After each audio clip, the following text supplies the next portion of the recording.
Jag heter Tyler, är 34 år gammal och jag trodde aldrig att min karriär som fastighetsadvokat skulle förbereda mig för att försvara mitt eget hem mot min familj. För 5 år sedan köpte jag en renoveringsfirma som jag lade ner alla mina besparingar och otaliga helger på att renovera. När mina föräldrar ringde och begärde ett familjemöte hemma hos mig förväntade jag mig goda nyheter, kanske pensionsplaner eller en familjesemester. Istället släppte de en bomb som krossade vår relation. Innan jag fortsätter den här historien, låt mig veta var du tittar ifrån i kommentarerna nedan. Tryck på gilla-knappen och prenumerera för att stödja fler verkliga berättelser som min om att stå upp för dig själv när familjen går över gränsen. När jag växte upp i en förort till Michigan verkade vår familj normal utifrån. Vi bodde i ett enkelt hus med 3 sovrum i ett område fyllt med liknande hus och familjer. Mina föräldrar, Rickard och Linda, hade fasta jobb. Pappa var fabrikschef och mamma som administrativ assistent på en grundskola. Vi hade aldrig extravaganta saker, men vi hade nog. Från mina tidigaste minnen fanns det dock alltid en tydlig favorit i vårt hushåll. Min yngre bror Kevin, 4 år gammal, lyckades på något sätt alltid få det bästa av varje situation. När vi var barn hade han hoppborgar och professionella underhållare på sina födelsedagsgalas, medan mina vanligtvis bestod av pizza och film. Till jul fick Kevin den senaste spelkonsolen eller dyr elektronik, medan jag fick praktiska saker som kläder eller skolmaterial. Jag förstod aldrig vad som skapade denna skillnad. Kanske berodde det på att Kevin var mer utåtriktad och karismatisk, alltid satte upp föreställningar och fick folk att skratta. Kanske berodde det på att han hade det svårare i skolan och krävde mer uppmärksamhet och stöd. Oavsett anledning fortsatte mönstret under hela vår barndom och tonår. När det var dags för universitetet fick jag minimalt ekonomiskt stöd från mina föräldrar. De bidrog med totalt cirka $5,000 under 4 år och hävdade att de helt enkelt inte hade råd med mer. Jag arbetade 2, ibland 3, jobb samtidigt som jag hade full studiebelastning. Somrarna tillbringades med att arbeta istället för att koppla av. Jag tog examen med studielån, men betydligt mindre än de flesta av mina jämnåriga tack vare min ständiga arbetsmoral.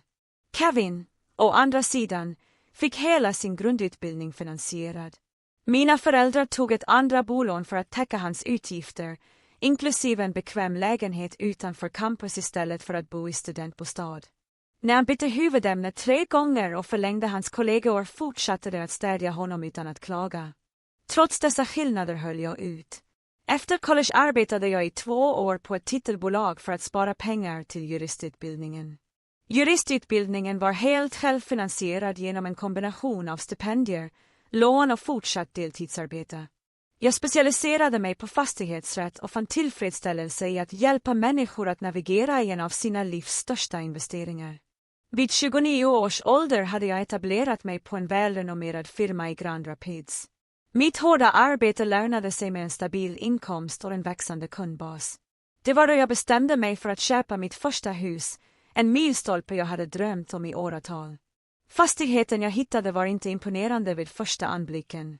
Ett rankhus från 1960-talet med 3 sovrum som hade försummats i åratal. De tidigare ägarna var ett äldre par som inte hade kunnat underhålla det ordentligt innan de flyttade till ett serviceboende. Mattorna var fläckiga. Köket var hämtat direkt från 70-talet med avokadogröna vitvaror. Och det enda badrummet hade rosa kakel som hade sett bättre dagar. Men under den föråldrade estetiken och försummelsen såg jag potential. Strukturen var solid, taket relativt nytt och läget utmärkt, bara 15 minuter från centrum i ett lugnt område med gamla träd. För $180,000 var det inom min budget samtidigt som jag lämnade pengar till renoveringar. Under de kommande 2 åren ägnades varje helg och många kvällar åt att förvandla huset. Jag lärde mig grunderna i VVS och L från online-videor och workshops på den lokala järnaffären. Jag rev köket själv och räddade det material jag kunde för att spara pengar. Badrumsrenoveringen tog 6 veckor med duschning på mitt gym. Jag bytte ut varje centimeter av golvet, målade varje vägg, uppdaterade armaturer och anlade den tidigare igenvuxna trädgården. När jag var klar med de stora renoveringarna hade jag investerat cirka $60,000 och otaliga arbetstimmar. Resultatet blev ett hem som återspeglade min personliga stil och mina behov. Köket hade nu specialbyggda skåp som jag hade byggt tillsammans med en snickarvän, bänkskivor i kvarts som jag hittade på rea och energieffektiva rostfria vitvaror som köpts under säsongsrea. Badrummet förvandlades med en duschkabin, ett modernt handfat och neutrala kakelplattor som skulle stå sig genom tiderna. Det tredje sovrummet blev mitt hemmakontor med inbyggda bokhyllor och ett specialbyggt skrivbord som sträckte sig över en vägg.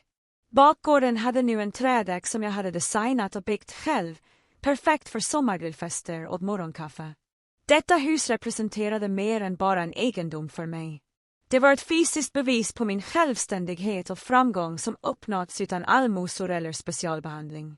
Varje hörn innehöll minnen av lösta problem och inlärda färdigheter. Jag hade förvandlat det med mina egna händer, ungefär som jag hade byggt min karriär och mitt liv genom ihärdig ansträngning. Under denna tid förblev min relation med min familj hjärtlig men avlägsen. Jag besökte det under större helgdagar och ringde mina föräldrar varannan vecka. Kevin hade satsat på en karriär inom försäljning och flyttade ofta mellan företag. Han gifte sig med sin flickvän från universitetet, Amanda, strax efter examen och då fick snabbt 2 barn, en pojke och en flicka, nu 7 och 5 år gamla. Mina föräldrar gick i pension när jag var 32 med blygsamma besparingar och deras hus lönade sig äntligen. De verkade nöjda med sin enkla livsstil och reste ibland för att besöka vänner eller tog korta semestrar inom landet. De sitter ofta barnvakt. Åt Kevin och Amanda och njöt av sin roll som mor- och farföräldrar. Förra året hörde jag genom familjesamtal att Kevin och Amanda hade äktenskapsproblem. Detaljerna var vaga, men det verkade innebära ekonomisk stress och potentiell otrohet från hans sida. Jag höll mig på avstånd från situationen, eftersom jag för länge sedan hade lärt mig att lägga mig i Kevins problem bara ledde till att jag på något sätt fick skulden för dem. För 3 månader sedan slutfördes deras skilsmässa. Kevin flyttade in i en liten lägenhet medan Amanda stannade kvar i deras hyrda hus med barnen. Underhållsbidrag och delad vårdnad upprättades, även om jag förstod från mina föräldrar att Kevin redan kämpade för att uppfylla sina ekonomiska skyldigheter. Ungefär samtidigt märkte jag en ökning av familjekontakten. Mina föräldrar ringde oftare och nämnde ofta att de var i mitt grannskap och bad att få komma förbi. Dessa besök inkluderade alltid omfattande komplimanger om mitt hus, frågor om grannskapet och kommentarer om hur mycket plats jag hade för bara en person. Kevin började också ta kontakt mer och föreslog att vi skulle återuppbygga vårt broderliga band.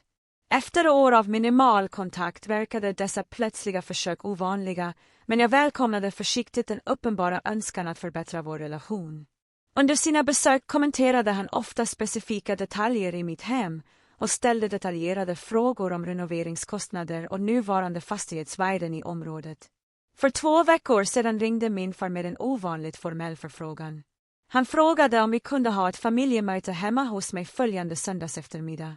När jag frågade om syftet nämnde han vagt några viktiga familjefrågor som behövde diskuteras. Något i hans ton gjorde mig illa till mods, men jag gick med på det eftersom jag tänkte att de kanske ville diskutera sjukvårdsdirektiv eller andra pensionsproblem. När dagen närmade sig ringde mina föräldrar ytterligare 2 gånger för att bekräfta mötet och betonade att Kevin också skulle delta och att det var oerhört viktigt att vi alla var närvarande. Allvaret i deras ton utlöste mild oro, men jag kunde aldrig ha förutsett vad de egentligen hade i åtanke. Söndagen för vårt familjemöte kom med perfekt tidigt höstväder. Jag tillbringade morgonen med att städa mitt redan städade hus, dammsuga trägolven och damma av hyllorna fyllda med juridikböcker och inramade fotografier. Även om mina föräldrar inte hade nämnt mat, förberedde jag en enkel portion ostkex, frukt och hembakade kakor tillsammans med kaffe och te. Jag ville att alla skulle känna sig bekväma trots min kvarstående oro över den mystiska agendan. Precis 2:00 på eftermiddagen ringde det på dörren. Jag öppnade dörren och fann inte bara mina föräldrar och Kevin, utan även hans 2 barn, Ethan och Sofie. Detta var oväntat eftersom ingen hade nämnt att barnen skulle komma. Kevin stod bakom dem med en övernattningsväska hängande över axeln som om de planerade att stanna. Min mamma kramade mig hårt. Ditt hem ser helt underbart ut, Tyler. Du har gjort ett så fantastiskt jobb här, sa hon och hennes ögon svepte över entrén och vardagsrummet bortom. Min pappa klappade mig på axeln med ovanlig entusiasm. Son, Det här stället blir bättre för varje gång vi besöker det. Du har skapat något speciellt här.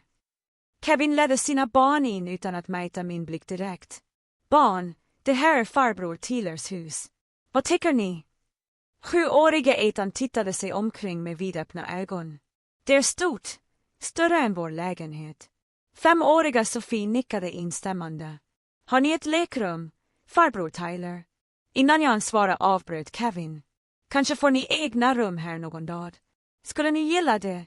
Kommentaren tyckte jag var konstig, men jag avfärdade den och tillskrev den en avslappnad konversation.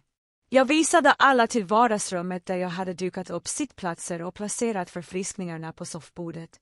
Barnen drogs omedelbart mot kakorna medan de vuxna satte sig ner i sofforna och fåtöljerna. Så, vad handlar den här viktiga familjediskussionen om? Frågade jag och hällde upp kaffe till mina föräldrar och erbjöd Kevin en drink.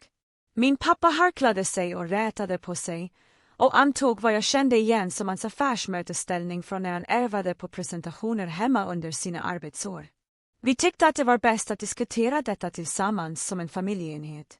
Min mamma nickade instämmande, med händerna prydligt korsade i knät. Familjen är trots allt det viktigaste. Kevin hade placerat sig i min favoritläsfåtölj, den med bäst utsikt över bakgården. Han strök nästan possessivt med handen längs armstödet. Barnen behöver verkligen stabilitet just nu med tanke på allt de har gått igenom med skilsmässan. Jag lade märke till att han utbytte blickar med mina föräldrar, en blick av gemensam förståelse som sprider sig mellan dem och som stängde mig ute. Atmosfären i rummet hade skiftat från en avslappnad familjesammankomst till något mer formellt och spänt. Min pappa rättade hela tiden till sin skjortkrage, en nervös vana från arbetsdagen när han skulle överlämna svåra nyheter till sitt team. Tyler, började min mamma. Du har gjort så bra ifrån dig. Din karriär blomstrar och det här huset är helt underbart. Vi är så stolta över hur du har etablerat dig, tillade min pappa, även om hans ton saknade den värme ett sådant uttalande borde bära. Kevin nickade sedan och sa, alla har dock inte haft samma tur. Några av oss har haft motgångar. Mina föräldrar tittade på Kevin med sådan sympati att jag kände ett obehag i magen. Jag hade sett den här dynamiken otaliga gånger under min uppväxt. Att samlas kring Kevin när han mötte konsekvenserna han själv orsakat. De senaste månaderna har varit väldigt utmanande, så min mamma sträckte sig över för att klappa Kevin på knä. Med skilsmässan och att behöva flytta ut ur huset har Kevin kämpat för att ge dem det hem som hans barn förtjänar. Min pappa nickade allvarligt. Familjearv och att stödja nästa generation är det som verkligen betyder något i livet. Egendom är bara egendom, men vad vi gör med den kan göra hela skillnaden för våra nära och kära. Kevin hoppade in. Lägenheten jag hyr har knappt plats för oss 3 när jag har barnen. Ethan och Sofie delar ett litet sovrum. Det är inget sätt för barn att leva på. Barnen, som tyst hade ätit kakor och till synes ignorerat vuxensamtalen, piggnade till vid omnämnandet av deras namn. Jag vill ha ett eget rum, förklarade Ethan, med plats för mitt legobord. Sofie nickade entusiastiskt. Och jag vill ha rosa väggar och en prinsessäng. Kevin log mot sina barn och tittade sedan bestämt runt i mitt vardagsrum. Ett hus som det här skulle ge dem precis vad de behöver, utrymme att växa och vara lyckliga. Konversationens riktning blev tydligare och det fick mig att risa. Min pappa föreslog att vi alla skulle gå till matbordet för att diskutera saker ordentligt. När vi flyttade oss lade jag märke till att Kevin tog en omväg genom hallen, öppnade dörrar och kikade in i rummen som om han gjorde en inspektion. Barnen följde efter honom, pekade på saker och viskade. När vi alla hade satt oss vid matbordet korsade pappa händerna framför sig som om han skulle börja ett formellt möte. Min mamma satte sig bredvid honom och rättade nervöst till sitt halsband. Kevin placerade barnen på varsin sida om honom, en tydlig visuell påminnelse om hans föräldrastatus. Tyler, började min pappa i en ton som försökte och misslyckades med att låta avslappnad. Vi har diskuterat som familj hur vi kan hantera Kevins bostadssituation på ett sätt som gynnar alla. Min mamma hoppade in. Vi tror att vi har kommit fram till den perfekta lösningen som håller egendomen inom familjen samtidigt som att försörja nästa generation. Kevin nickade ivrigt, hans blick mötte inte min, utan fortsatte istället att svepa över matsalen och bedömde den som en fastighet han funderade på att köpa. Den obehagliga känslan i magen intensifierades när jag insåg att de hade planerat det här samtalet ett tag och koordinerat sitt tillvägagångssätt. Frekvensen av deras senaste besök fick en ny innebörd, liksom deras ovanliga intresse för mitt hems egenskaper och värde. De hade utvärderat mitt hus, inte med beundran, utan med beräkning. Vad exakt föreslår du? Frågade jag, trots att jag började misstänka svaret. Min far tittade på min mor, sedan på Kevin, innan han vände sig tillbaka till mig med vad han uppenbarligen tyckte var ett rimligt uttryck. Vi tror att den mest förnuftiga lösningen skulle vara att du ger det här huset till Kevin och barnen. Jag är ledsen för vad jag frågade, säker på att jag hade missförstått. Matsalen kändes plötsligt luftlös, som om allt syre hade sigits ut på ett ögonblick. Min far behöll sitt affärsmässiga uppträdande. Vi tycker att du ska överlåta ditt hus till Kevin. Han behöver ett stabilt hem för barnen och du är i en position att tillhandahålla det. Det här huset skulle vara perfekt för dem, tillade min mamma och gestikulerade runt i matsalen. 3 sovrum, den fina bakgården där barnen kan leka i det utmärkta skoldistriktet. Det är helt logiskt. Jag stirrade på dem och väntade på att någon skulle log och avslöja att det var ett utarbetat skämt. Ingen gjorde det. Istället nickade Kevin med i mina föräldrars ord medan hans barn började diskutera vilka sovrum som skulle bli deras. Jag vill ha det stora i slutet av hallen, meddelade Ethan. Det är Tylers sovrum, sa min mamma till honom med ett överseende leende. Men jag är säker på att när farbror Tyler väl flyttar ut sina saker kan din pappa hjälpa dig att ställa in det hur du vill. Flyttar han ut hans saker? Jag upprepade min röst som lät avlägsen i mina egna öron. Du kan inte mena allvar. Det här är mitt hem. Jag köpte det. Jag renoverade det. Jag betalade för det. Min pappa rynkade pannan lite som om jag var onödigt besvärlig. Nu Tyler, vi förstår att det här skulle bli en omställning, men familjen måste försörja familjen. Kevin går igenom en svår tid och han har barnen att tänka på. Och var exakt ska jag bo? Frågade jag och kämpade fortfarande med att bearbeta djärvheten i deras förslag. Du skulle lätt kunna hitta en lägenhet, föreslog min mamma glatt. Med din inkomst skulle det inte vara några problem på alla. Du är ju bara en person trots allt. Du behöver inte allt det här utrymmet. Kevin pratade äntligen direkt med mig. Det skulle bara vara tillfälligt tills jag kommer på fötter igen, kanske 1 år eller 2. Det nonchalant sätt han föreslog att jag skulle ge upp mitt hem i 1 år eller 2 kändes så verklighetsfrånkopplat att jag nästan skrattade. Jag hade tillbringat 2 år med att renovera det här huset och anpassat varje detalj efter mina preferenser och behov. Tanken att jag helt enkelt skulle gå därifrån för att min bror återigen hade skapat problem för sig själv var obegriplig. Det här händer inte, sa jag bestämt. Jag ger inte bort mitt hus. Inte till Kevin, inte till någon. Min pappas ansiktsuttryck hårdnade. Vi ber dig inte att ge bort det. Vi ber dig att ge det till familjen. Det är en skillnad, en enorm skillnad. Min mamma betonade att detta stannar inom familjen. Det är inte som att du förlorar det. Förutom att jag skulle förlora det, kontrade jag. Jag skulle inte längre äga huset jag arbetat i åratal för att köpa och renovera. Jag skulle inte längre bo i det. Hur är det att inte förlora det? Kevin lutade sig framåt med ton som fick en urartad vändning jag kände igen från barndomsgräl när han inte fick som han ville. Du var alltid självisk, Tyler. Vissa saker är viktigare än egendom, som familj, som att mina barn har ett stabilt hem. Min själviskhet är inte problemet här, sa jag och kämpade för att behålla lugnet. Problemet är att ni alla kom in i mitt hem och tillkännagav er förväntan att jag skulle ge det till Kevin utan någon föregående diskussion, utan att beakta mina känslor eller mina rättigheter som ägare. Min pappa viftade avfärande med handen. Vi diskuterar det nu, och vi har noggrant övervägt allting. Det här är den mest logiska lösningen. Logisk för vem jag krävde. Absolut inte för mig. Du tjänar bra pengar, påpekade min mamma. Du kan köpa ett annat hus. Kevin har inte råd att köpa något hus just nu. Det är inte mitt problem att lösa, svarade jag. Jag sympatiserar med hans situation, men att ge honom mitt hus är inte lösningen. Kevins ansikte rodnade av ilska. Inte ditt problem. Vi är familj. Mina problem är dina problem.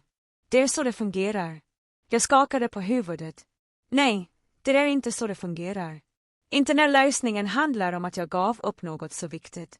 Samtalet fortsatte att förfalla därifrån. Mina föräldrar turades om att förklara varför den här planen var helt logisk ur deras perspektiv. De påpekade att Kevin hade barn. Även om jag inte antydde att detta på något sätt gav honom rätt till min egendom, påminde de mig om gånger de hade stöttat mig när jag växte upp bekvämt och glömt bort den stora skillnaden i hur de hade behandlat sina 2 söner.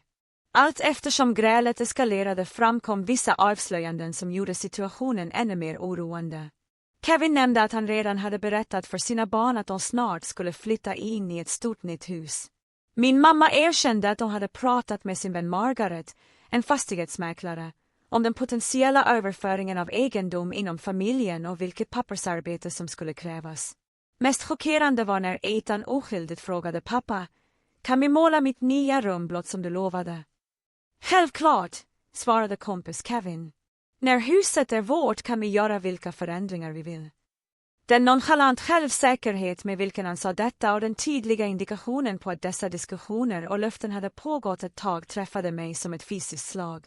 Detta var inte ett spontant förslag, utan en kalkylerad plan som de hade utvecklat bakom min rygg i veckor, om inte månader. Hur länge har ni planerat det här? Frågade jag med tyst röst av kontrollerad ilska. Mina föräldrar utbytte obekväma blickar. Min pappa svarade äntligen. Vi började diskutera alternativ när Kevins skilsmässa var klar för 3 månader sedan. 3 månader, upprepade jag. I 3 månader har du planerat att ta mitt hus, samtidigt som du besökt mig här, tagit emot min gästfrihet och kommenterat mina renoveringar. Var inte dramatisk, Tyler. Min mamma skällde. Ingen tar någonting. Vi ber dig att hjälpa din bror under en svår tid. Genom att ge honom mitt hus, förtydligade jag. Huset jag har sparat i flera år, letat efter i månader och renoverat i 2 år med mina egna händer. Du är advokat, sa min pappa, som om det var relevant. Du förstår hur fastighetsöverlåtelser fungerar. Det skulle vara enkelt pappersarbete för dig. Jag reste mig från bordet, inte längre i stånd att hålla tillbaka min ilska. Enkelheten i pappersarbetet är inte problemet. Problemet är att du kom in i mitt hem med förväntningen att jag skulle skriva över det till Kevin eftersom man behöver det mer än jag ger enligt din uppfattning. Så fungerar inte fastighetsägande. Fungerar. Det är inte så respekt fungerar. Kevin stod också upp, hans ansikte förvridet av det välbekanta uttrycket av motarbetad rättighet som jag mindes från vår barndom. Du har alltid varit så här, alltid hållit räkningar, alltid hållit tillbaka från att hjälpa familjen. Jag har barn, Tyler. Betyder det ingenting för dig? Dina barn är inte mitt ansvar, svarade jag lugnt. Och din bostadssituation är inte mitt problem att lösa, särskilt inte på bekostnad av mitt eget hem. Min mamma började gråta, en taktik jag hade sett otaliga gånger när familjeoenigheter inte gick hennes väg. Jag kan inte fatta att det skulle vara så grym mot din egen bror och hans oskyldiga barn. Min pappa stod upp och lade armen om henne. Jag tycker att vi borde gå. Tyler behöver uppenbarligen tid att tänka på sina prioriteringar och vad familj egentligen betyder. Kevin samlade sina barn som såg förvirrade ut av spänningen i rummet. Kom igen, barn. Morbror Tyler behöver lite tid att tänka på om han vill vara en del av den här familjen. När de rörde sig mot dörren vände sig min pappa tillbaka mot mig. Vi pratar igen när du har haft tid att fundera över vad som är rätt. Jag uppfostrade dig bättre än så här, Tyler. Den ironin i det uttalandet gick mig inte förbi, men jag valde att inte svara. Istället höll jag dörren öppen medan de gick ut, Kevin, och stannade upp vid tröskeln för att ge en sista knuff. Jag visste alltid att du var självisk, men jag trodde aldrig att du skulle sätta ett hus före din egen familj, sa han. Tänk på mina barn, Tyler. Om inte för mig, så för dem. När dörren stängdes bakom dem kändes tystnaden i mitt hus öronbedövande. Jag återvände till matsalen och städade mekaniskt undan den orörda maten och dryckerna medan mina tankar spelade upp det surrealistiska samtalet. Det verkade omöjligt att min familj faktiskt hade förväntat sig att jag helt enkelt skulle lämna över mitt hem eftersom Kevin behövde det mer enligt deras uppfattning. Men när chocken började avta insåg jag att denna begäran var helt i linje med en familjedynamik som hade funnits hela mitt liv. Kevins behov kom alltid först. Kevins problem var alltid viktigare. Den enda skillnaden var omfattningen av vad de bad om den här gången. Den första natten efter familjemötet sov jag knappt. Jag satt i mitt vardagsrum till gryningen och tittade runt på det utrymme jag hade skapat och mindes den otaliga timmar av arbete som gick in på varje detalj. Den inbyggda bokhyllan som hade tagit 3 helger att bygga. Trägolven jag hade putsat för hand och slipat tills mina armar värkte. Köksstänkskedet jag hade lagt kakel för kakel. Det här huset var mer än egendom för mig. Det var en fysisk manifestation av mitt hårda arbete, min självständighet och mina personliga prestationer. På morgonen hade min chock förvandlats till en sjudande ilska. Jag gick till jobbet distraherad, oförmögen att fokusera på klientfiler. Min assistent lade märke till mitt ovanliga uppträdande, men höll respektfullt avstånd efter att jag avfärdat hennes oroliga frågor. Vid lunchen började min telefon surra med sms från släktingar. En moster jag sällan pratade med frågade varför jag var så besvärlig med att hjälpa Kevin. En kusin ifrågasatte om jag verkligen behövde ett så stort hus för bara en person. Det blev tydligt att mina föräldrar inte hade slösat någon tid på att dela sin version av händelserna med den bredare familjekretsen. På kvällen var min röstbrevlåda full av meddelanden. Min mamma hade ringt 3 gånger, varje meddelande mer känslosamt än det förra, varierande mellan skuldkänslor om familjeförpliktelser och tunt beslöjade antydningar om att jag var självisk. Min pappas enda meddelande var kortfattat konstaterande att vi behövde lösa den här situationen som vuxna. Kevin hade smsat upprepade gånger under dagen. Hans meddelanden blev allt mer fientliga. Barnen är förkrossade. De var så exalterade över sina nya rum. Hur kan man sova på natten och veta att en systerdotter och systerson är inklämda i en liten lägenhet medan man har tomma sovrum? Man var alltid den själviska. Vissa saker förändras aldrig. Jag svarade inte på några av meddelandena. Jag behövde tid för att bearbeta mina tankar och bestämma den bästa vägen framåt. Den kvällen runt 21:30 hörde jag en bilder smälla igen utanför mitt hus. När jag kikade genom persiennerna kände jag igen Kevins sedan parkerad tvärs över gatan. Han satt inne i nästan 20 minuter med motorn avstängd och tittade bara på mitt hus. Så småningom körde han iväg utan att komma närmare. Händelsen fick mig att känna mig orolig och något kränkt. Följande dag bjöd på mer av samma sak. Kollegor på jobbet lade märke till min distraktion. Martin, en advokatkollega som specialiserat sig på familjerätt, drog mig åt sidan efter ett möte. Du verkar vara fel, Tyler. Allt okej? Jag gav honom en kort, renodlad version av situationen. Hans ögonbryn höjdes för varje detalj. De förväntade sig att du bara skulle ge din bror ditt hus, bara sådär. Tydligen bekräftade jag det, och nu gör de mig till skurken för att jag vägrade. Martin skakade misstroget på huvudet. Familj kan vara något annat. Låt mig veta om du behöver något, om det bara är någon att ventilera ur dig till. Jag uppskattade hans stöd, men jag bearbetade fortfarande för mycket för att fördjupa mig i samtalet. Jag tackade honom och drog mig tillbaka till mitt kontor där jag hittade ytterligare 3 röstmeddelanden från familjemedlemmar. Jag pratade sällan, och alla uttryckte besvikelse över min ovilja att hjälpa familj i nöd. Den kvällen kom jag hem och hittade Kevins bil på min uppfart, vilket hindrade mig från att köra in. Han stod på min veranda med armarna i kors. Jag parkerade på gatan och gick fram, försiktigt medveten om grannar som kunde bevittna vad som än skulle utspela sig. Vi måste prata, sa Kevin platt när jag nådde trappan. Inte så här, svarade jag. Inte när du dök upp oanmäld hemma hos mig. Våra föräldrar uppfostrade oss att värdera familjen framför allt annat, sa han och ignorerade mitt svar. Jag har alltid sett upp till dig, Tyler. Jag trodde att det var någon som förstod vad spelar roll. Det som spelar roll är respekt, kontrade jag. Respekt för gränser, respekt för äganderätt, respekt för några av arbete jag lagt ner på det här huset. Kevin fnös. Äganderätt. Lyssna på dig själv. Det är familj vi pratar om, inte någon juridisk transaktion. Det är båda, sa jag bestämt. Du ber om en juridisk överföring av egendom värd $100,000. Jag ber om hjälp från min bror, ropade han, hans lungbröst. Mina barn behöver stabilitet. De behöver ett hem. De har ett hem, påpekade jag. Din lägenhet kanske inte är idealisk, men den är ett tak över huvudet. Många uppfostrar barn i lägenheter. De förtjänar bättre, insisterade Kevin. De förtjänar detta, Han gestikulerade mot mitt hus. Varför just det här huset? Frågade jag. Varför inte be våra föräldrar att hjälpa dig med en handpenning på ett annat hus? Varför måste det vara mitt hem? Kevins ansiktsuttryck förändrades subtilt. En glimt av något beräknande for över hans ansikte innan han samlade sig. Det här området är perfekt för barnen. Skolorna är utmärkta. Det är nära våra föräldrar för barnomsorgshjälp.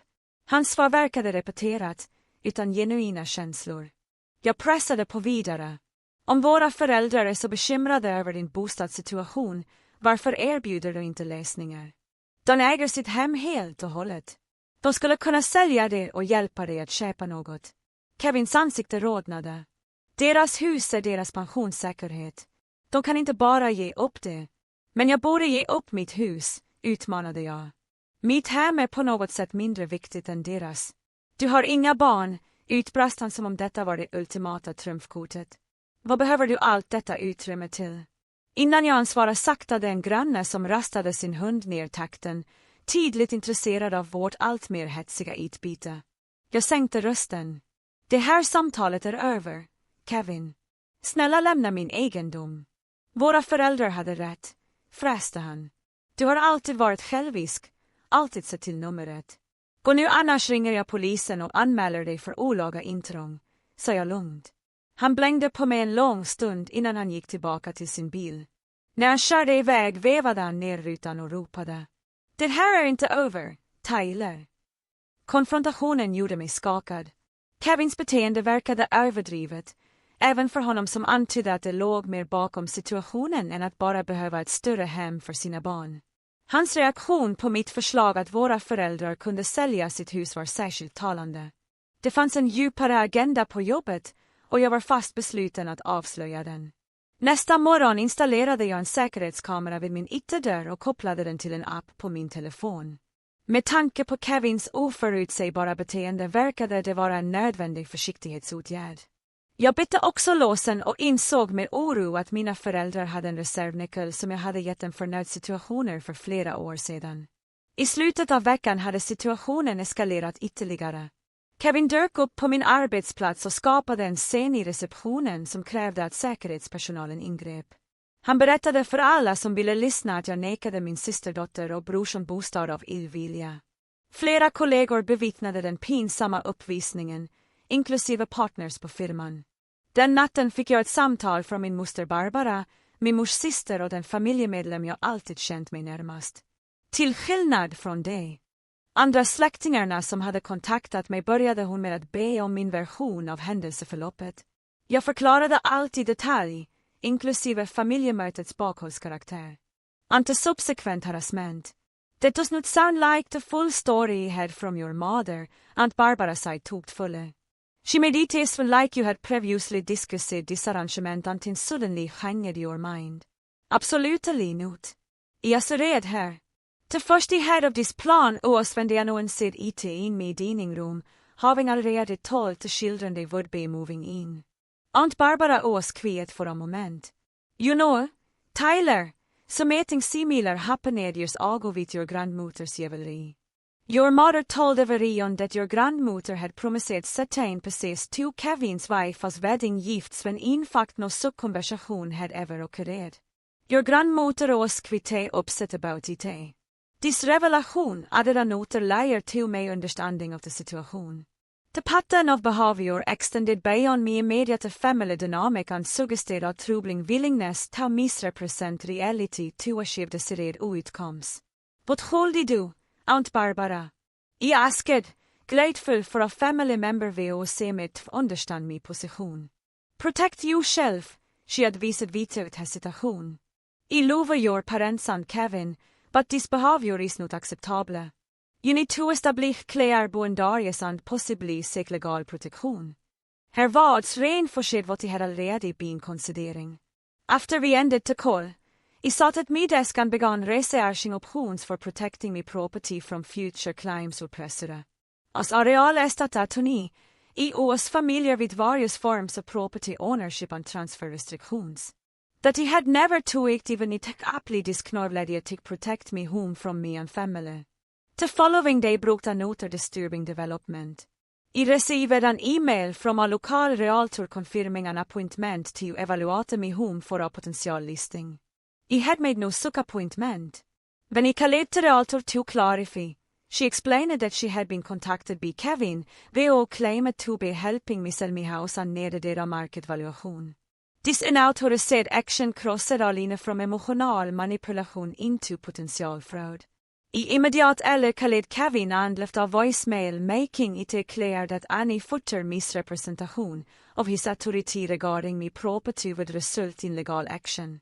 I also contacted the realtor to explain the situation and ensure no further kommunikation och vidare med direkt involvement.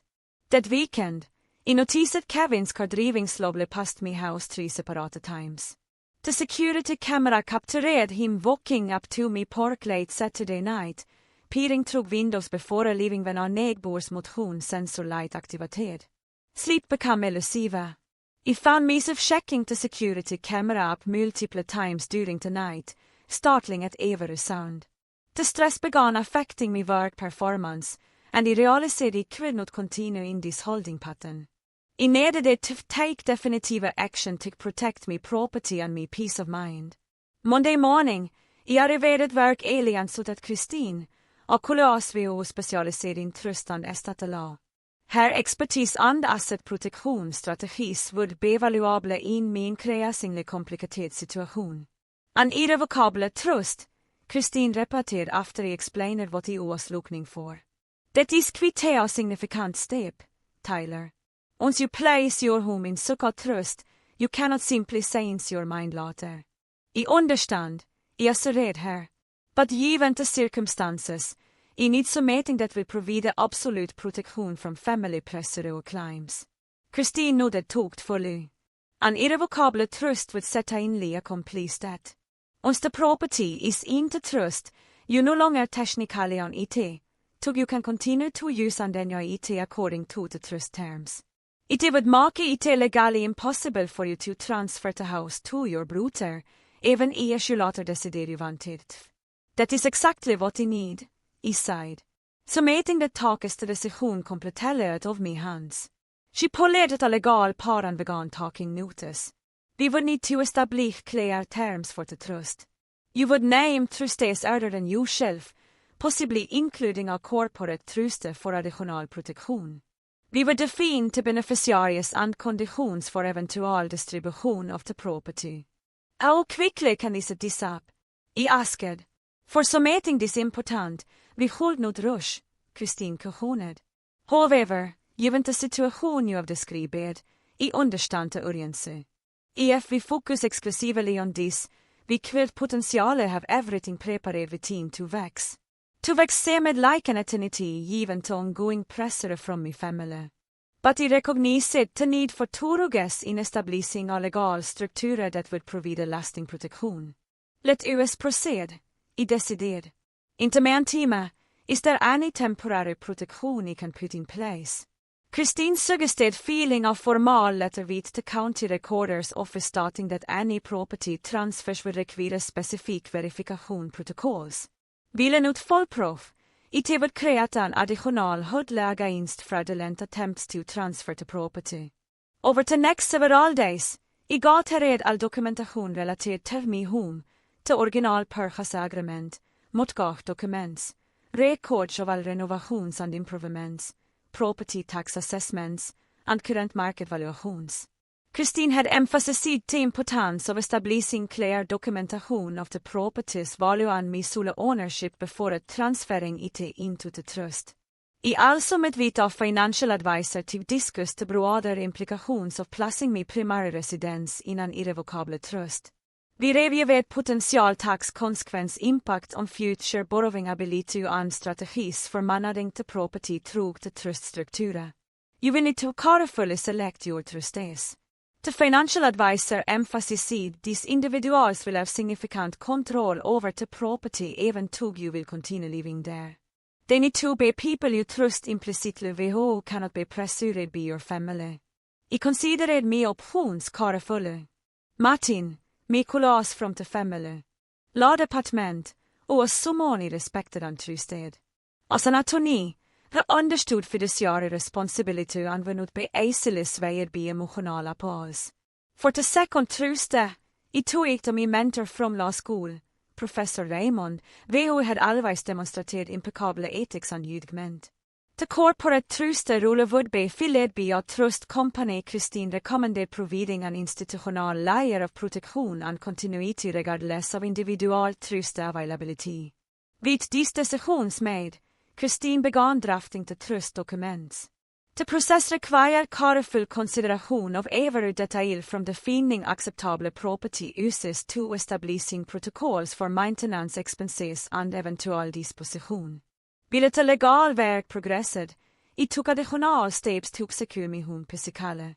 I uppgraderat av comprehensive security system vid mot hon sensors and cameras covering along 3 points. I installerade new, more secure locks on all doors and windows. I även konsulted vid a security specialist WHO advised strategic landscaping changes to improve visibility under this potential hiding spots around the property. Through hot this period, the pressure from me family continued unabated. Me parents kallade daily, alternating between guilt trips and expressions of disappointment. Kevin's approach became more erratic, swinging between angry accusations and sudden attempts at reconciliation that felt manipulative and insincere. Maybe they can work summating it, he suggested during one call. But if we buy the house from you, you could finance it for me with very low payments for the first 5 years until lead bakom me fed. The proposal was financially absurd, essentially asking me to give him the house while pretending it was a legitimate transaction. I declined politely, but firmly reiterating that the house was not available for transfer under any circumstances. You are making a huge mistake, he warned. Our parents are incredibly disappointed in you. Is that what you want to hold them like this in their retirement years? The emotional manipulation was becoming more sophisticated, targeting what they perceived as my vulnerabilities. What they failed to understand was that each attempt only strengthened my resolve and confirmed I was making the right decision. 2 weeks after my initial consultation with Christine, the trust documents were ready for review. We spent an entire afternoon going through every clause, ensuring I fully understood the implications of establishing the irrevocable trust. Once you see these papers and we record the deed transferring the property to the trust, there is no going back. Christine emphasized the house will no longer be used to sell or give away. You will be a beneficiary of the trust with the right to live in the property, but the trustees will have legal control. I understand completely, I assured her. That is exactly the protection I need. The following day, Martin and Professor Raymond joined us to review the responsibilities as trustees. But had agreed to serve in this capacity after hearing a summarized version of the situation. The corporate trust representative participated via video conference explaining the rule in maintaining trust records and ensuring compliance with all legal requirements. As we finalized the preparations, I felt a growing sense of relief. For the first time since the disastrous family meeting, I was taking proactive steps rather than merely reacting to my family's demands and manipulations. The trust would create an immovable barrier against their pressure, but that could not be overcome by guilt trips or emotional appalls. Today we signed the trust documents and filed the new deed. I felt as tugaveit had been lifted. The house was now legally held by the Tyler Bennett Residential Trust with clear provisions for my continued residence and eventual disposition of the property according to my wishes, not anyone else's demands. Christine provided me with formal letters to send to my family members explaining in legal terminology that the property had been placed in an irrevocable trust and was no longer available for transfer under any circumstances. The letters were carefully worded to be factual rather than confrontational, simply starting the new legal reality. Now, what I asked Christine as we left the county recorder's office, now you invited them to a meeting, she suggested. On neutral ground, not in your home. And I strongly recommend having legal representation present. The prospect of another family confrontation was daunting, but I recognize the necessity of formally communicating the new situation. It takes time to reclaim control of the narrative and establish clear boundaries for moving forward. I selected a private dining room at a lokal restaurant for the meeting som medger public enog tek discourage extreme behavior but private enog for a candid conversation. I invited my parents and Kevin via formal email stating only that I vised to discuss the house situation and reach a resolution. I did not mention to trust or me Tony's presence wanting to ensure they would actually attend. To my surprise, they all accepted promptly. Perhaps they thought they had reconsidered their proposal. Perhaps they saw this as an opportunity to apply renovate pressure in a public setting where I might feel uncomfortable creating a scene. Whatever their reasoning, the meeting was set for Saturday afternoon. I arrived 30 minutes early vid matchen, where I had agreed to attend as both my attorney and as one of the trustees. We selected seats facing the door and arranged the table so that water glasses and bread baskets were not obstruct the recording device matchen had brought. Michigan being a one-party consent state for recordings, we were within our legal rights to document the conversation without informing the others. My parents arrived precisely on time, looking somber but determined. Kevin arrived 3 minutes later, his expression shifting from confidence to confusion when he spotted Martin sitting beside me. Who is this? He demanded immediately. This is Martin Greenberg, my attorney, and a trust of my residential property trust, I replied calmly. Is er inbud capacities today? My father's eyebrows shot up. Truste, what are we talking about? Tyler. Please sit down. I gestured take the shish across from us. I will explain everything. My mother glanced nervously at Martin. Is this really necessary? Having a avgjort a family discussion. Given the nature of our last family discussion, yes, I believe it is, I replied. Måste I verse säga tid, I wasted no time getting to the point. To växago, I established an irrevocable trust and transferred me home into it. The trust has 3 trustees. Martin here, my law school mentor, Professor Raymond and Midwest Trust Company. As the corporate truste, I am the primary beneficiary vitally for team residential rights. Kevin's face flushed with anger. What does that legal gibberish mean? Martin answered for me. It means that Tyler no longer personally owns the house. It is ovned by the trust. By the terms of the trust agreement, the property cannot be sold, transferred, or otherwise disposed of except under very specific conditions that do not include transferring it to family members. You cannot do that, Kevin exclaimed, his voice rising. That is a family home. Actually, he absolutely can do that, and he has, Martin replied evenly. And I must correct you on one point. It is not your family home. It was Tyler's personal property purchased with his own funds and is now held in trust for his benefit.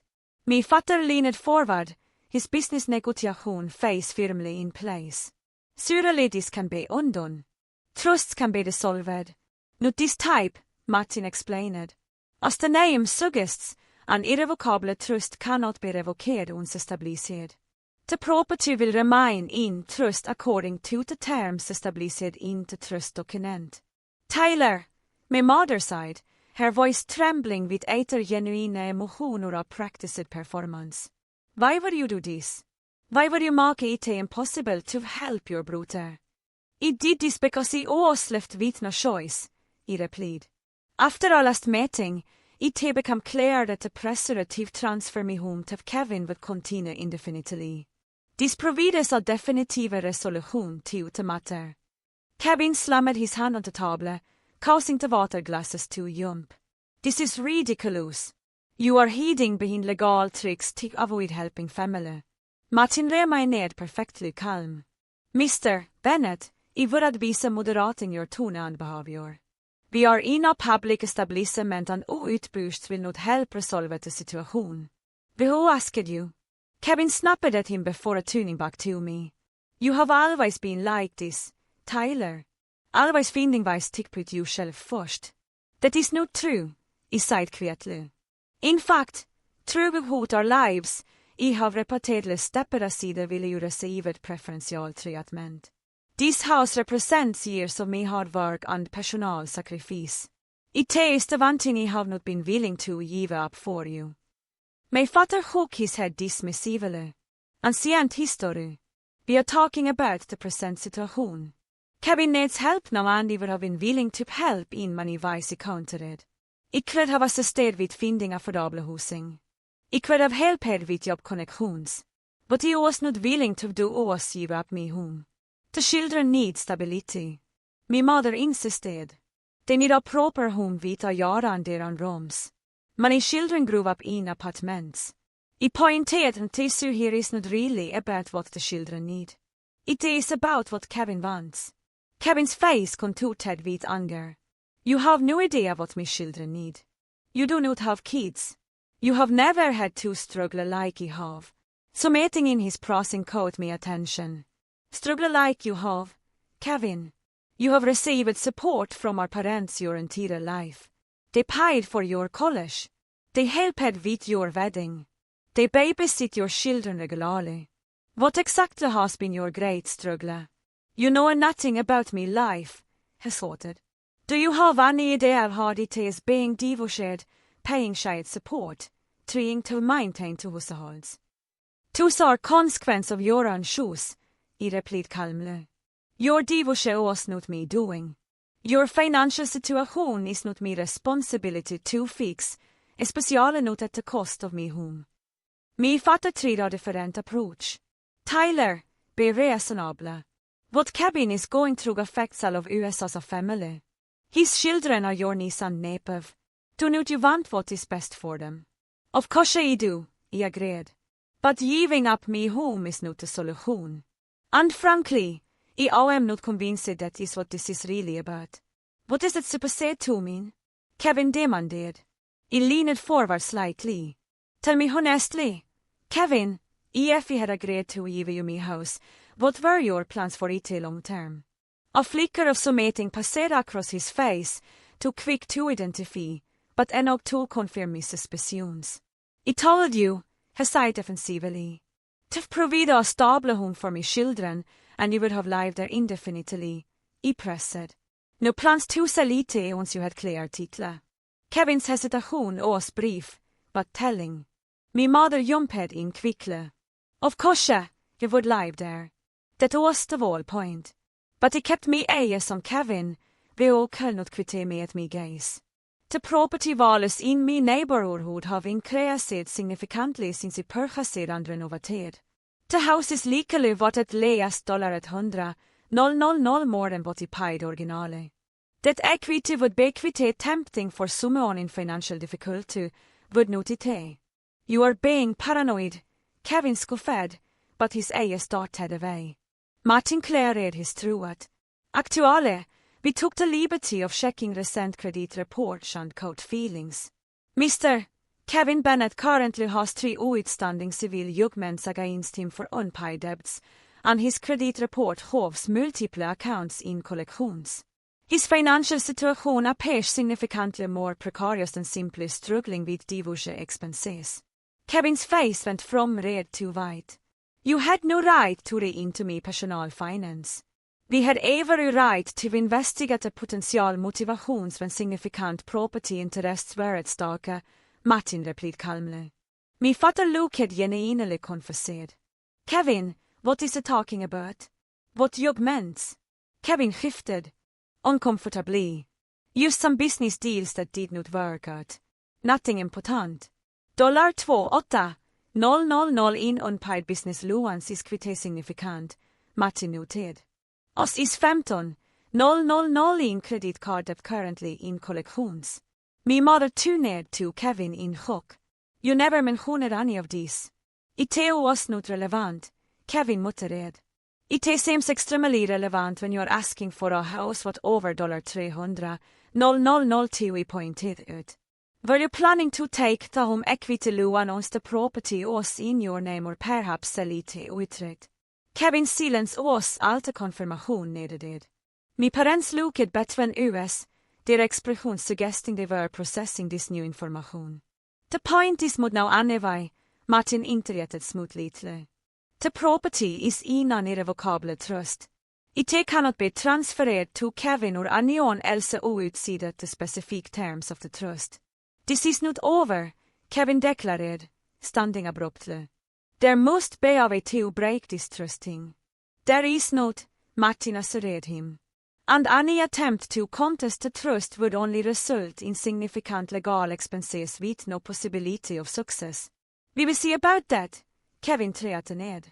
But his bravado soon did hollow. As a stor med out of the private dining room, mi parents remained seated, looking suddenly older and uncertain. We did not know about Kevin's financial problems, mi fatter sa kvetle. He told USO's manading fina, as he from tad just meant to paying child support. Did you ever actually ask him directly about his finance before suggesting a hold of me house? I asked. Det kranged uncomfortable glans. Vi tog him at his word, mi mother admitted. Just as you have always done, I noted vitekt malis, simple starting av pattern I had observed throughout our lives. Perhaps we should have asked more questions, mi fatter acknowledged reluctantly. The admission small as it was felt like a significant shift. For perhaps the first time, they were seeing Kevin's situation with clearer eyes, not automatically accepting his narrative or prioritizing his needs above all else. I hope you understand now why I had to take these steps to protect my property. I said, this was never about refusing to help family. It was about preventing me from being taken under false pretenses. My mother dabbed at her eyes with a napkin. We never meant to take anything from you, Tyler. We truly thought this was a solution that would help everyone. By having me give up my home, I reminded her gently. That would not have helped me at all. I suppose we did not think through all the implications, my father admitted. No, I agreed. You did not. The conversation continued for another hour, more measured and honest than any discussion we had had in years. My parents began to acknowledge, however reluctantly, that their approach had been fundamentally unfair. They expressed regret for the situation had been handled, to be stopped out of apologizing directly for the request itself. As we prepared to leave, my father asked, where do we go from here, Tyler? That depends on whether you can respect me when Darius going forward, I replied. I am willing to maintain a relationship, but only if my property and my shoes are respected. And Kevin, my mother asked, that is up to him, I said honestly. But he will not tolerate a further harassment or attempts to pressure me about my house. They nodded soberly the reality of the new family dynamic settling in. As Martin and I watched them leave, we commented, family situations are always the most complicated. Do you think anything will change? With Kevin, probably not, I admitted. But with me parents, maybe. For the first time, they might be seeing the pattern more clearly. Whether this insight would lay at lasting change remained to be seen, but he had taken the necessary steps to protect myself regardless of what came next. The house was secure in the trust, and with it me peace of mind. In the days following our confrontation at the restaurant, an initial silence fell over me family communications. No calls from me parents, no texts from Kevin, no pressure from extended family members. The abrupt cessation of contact was but a relief and slightly disconcerting. After weeks of constant harassment, I used this period of quiet to focus on reclaiming my sense of security and peace in my home. I spent a weekend repainting my office, hosting a new color scheme that felt fresh and energizing. I replaced some of the furniture that carried memories of the family meeting, rearranging the living room to create a new flow and atmosphere. These small changes helped me psychologically reclaim the space as me own. 2 weeks after our meeting, I received a text message from my father. Your mother and I have been doing some thinking. Can we talk some at him? I agreed to meet them for lunch the following weekend, specifying a public restaurant to maintain neutral territory. I arrived to find only my parents, nothing of Kevin. They looked tired but composed, lacking the right to certain they had displayed during our previous encounters. Vi över ju en apologe, men fatta began oss vi var sätid, surprising me vid his directness. Vi should never have put you in that position. We got caught up in trying to solve Kevin's problems. Me mother added, we did not stop to think about an unfair request us to you. Der apologe ville welcome, felt som varit inkompleta. They were sorry for and they had appreciated the situation, but essentially they still did not fully grasp the deeper issue of the lifetime pattern of favoritism toward Kevin. What made you reconsider? I asked. Me father hesitated before answering. After the meeting, we asked Kevin directly about the financial judgments your attorney mentioned. They admitted they were real, but tried to minimize their significance. When we pressed for details, he became defensive and eventually stormed out. We started looking more closely at things after that. My mother continued. We spoke of it Amanda, we all told us Kevin had been heeding financial problems through their marriage. Apparently, his spending habits were a major factor in their divorce. This revelation did not surprise me. Kevin had always lived beyond his means, expecting others to bail him at when consequence caught up with him. We also realized something about ourselves, my father admitted reluctantly. We have always had thick fixings for Kevin Vitav holding him accountable. It has not really helped him in the long run. This acknowledgement, however, belatted felt significant. It suggested the possibility of a shift in the family dynamic that had defined our relationships for decades. I appreciate your apology, I said sincerely. Moving forward, I need to know that my boundaries will be respected. They will be my mother promised. We were wrong to ask you to give up your home. It is you and you worked hard for it. What about Kevin? I asked. Where does a stand in all this? My parents hanged uncomfortable glance. He is still angry, my father confessed. He believes you have abandoned the family by not helping him. That is his perspective, I replied evenly. My perspective is that I have simply protected what is right for Mina. We understand that now my mother has read me. We have told Kevin that we will not support any further attempts to pressure you about your house. Whether Kevin would accept this new boundary remained to be seen, but my parents shift in perspektive was a positive development. We finished lunch with cautious conversation about neutral topics. The tension noticeably reduced, tog not entirely gone. Over the next 6 months, Anja pattern gradually emerged in our family interactions.